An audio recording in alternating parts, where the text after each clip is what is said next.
Assalamualaikum warahmatullahi wabarakatuh.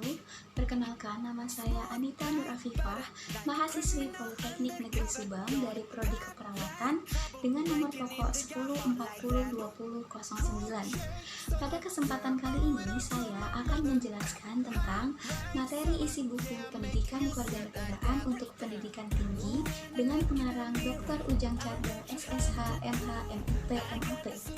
Adapun resume dari buku tersebut dengan penjelasan sebagai berikut.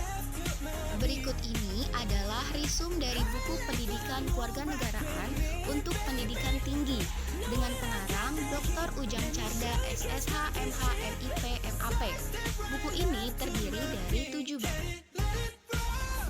Bab 1, Orientasi terhadap Pendidikan Kewarganegaraan. Menurut Undang-Undang Nomor 20 Tahun 2003 tentang Sistem Pendidikan Nasional, pendidikan kewarganegaraan merupakan usaha untuk membekali peserta didik dengan pengetahuan dan kemampuan dasar berkenan dengan hubungan warga negara serta pendidikan pendahulu bela negara agar menjadi warga negara yang dapat diandalkan oleh bangsa dan negara.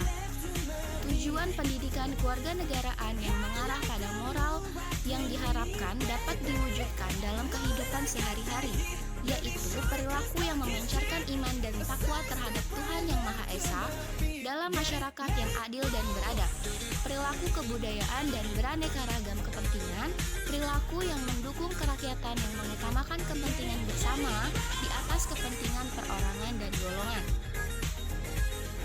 Bab 2, memahami identitas nasional sebagai karakter bangsa Indonesia. Menurut Ganeswara, bahwa identitas nasional merupakan manifestasi nilai-nilai budaya yang tumbuh dan berkembang dalam berbagai aspek kehidupan dari ratusan suku yang dihimpun dalam satu kesatuan Indonesia menjadi kebudayaan nasional dengan acuan Pancasila dan roh Bhinneka Tunggal Ika sebagai dasar dan arah pengembangannya. Pendapat senada pula tentang identitas nasional dikemukakan oleh Abidin, bahwa identitas dapat diartikan sebagai jati diri bangsa atau kepribadian bangsa. Identitas nasional yang satu dengan yang lainnya tentu saja berbeda.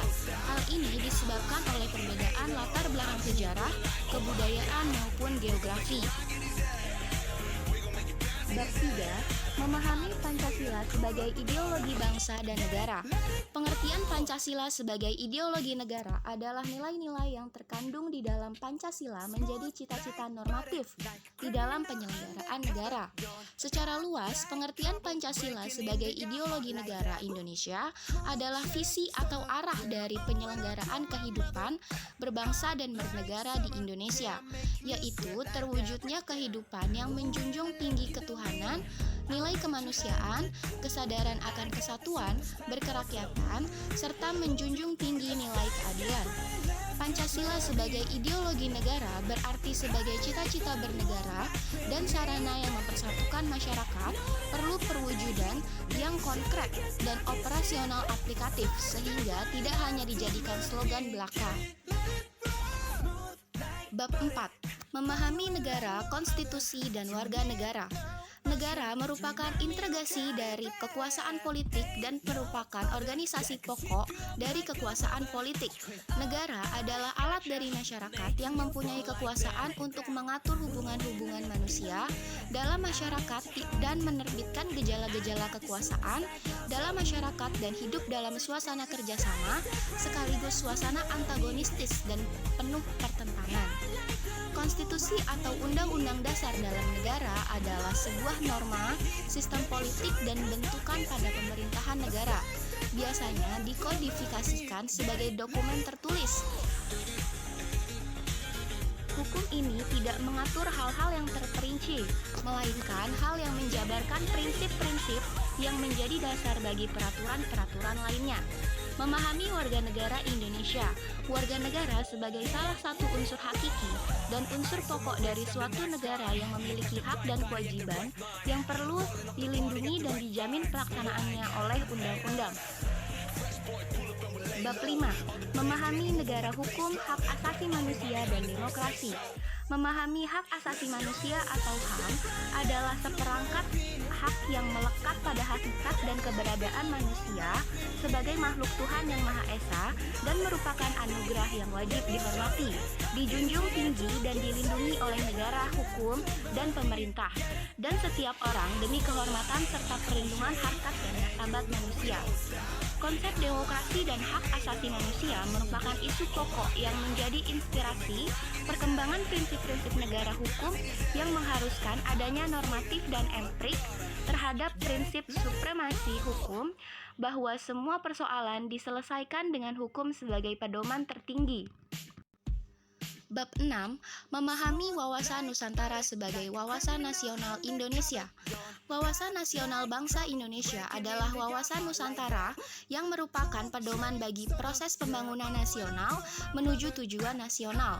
Sedangkan ketahanan nasional merupakan kondisi yang harus diwujudkan agar proses pencapaian tujuan nasional tersebut dapat berjalan dengan sukses. Oleh karena itu, diperlukan suatu konsepsi ketahanan nasional yang sesuai dengan karakteristik bangsa Indonesia. Secara ringkas, dapat dikatakan bahwa wawasan Nusantara dan ketahanan nasional merupakan dua konsepsi dasar yang paling mendukung sebagai pedoman bagi penyelenggara kehidupan berbangsa dan bernegara agar tetap jaya dan berkembang seterusnya. Bab 7. Memahami ketahanan nasional dan integrasi nasional Indonesia. Ketahanan nasional adalah kondisi dinamis yang merupakan integrasi dari kondisi tiap aspek kehidupan bangsa dan negara. Pada hakikatnya, ketahanan nasional adalah kemampuan dan ketangguhan suatu bangsa untuk dapat menjamin kelangsungan hidup menuju kejayaan bangsa dan negara. Integrasi nasional adalah upaya menyatukan seluruh unsur suatu bangsa dengan pemerintah dan wilayahnya. Mengintegrasikan berarti membuat atau untuk menyempurnakan dengan jalan menyatukan unsur-unsur yang semulanya terpisah-pisah. Demikian resume buku ini saya buat untuk mata kuliah Pendidikan Pancasila. Terima kasih sudah menonton video ini. Jangan lupa like sama komennya. Wassalamualaikum warahmatullahi wabarakatuh.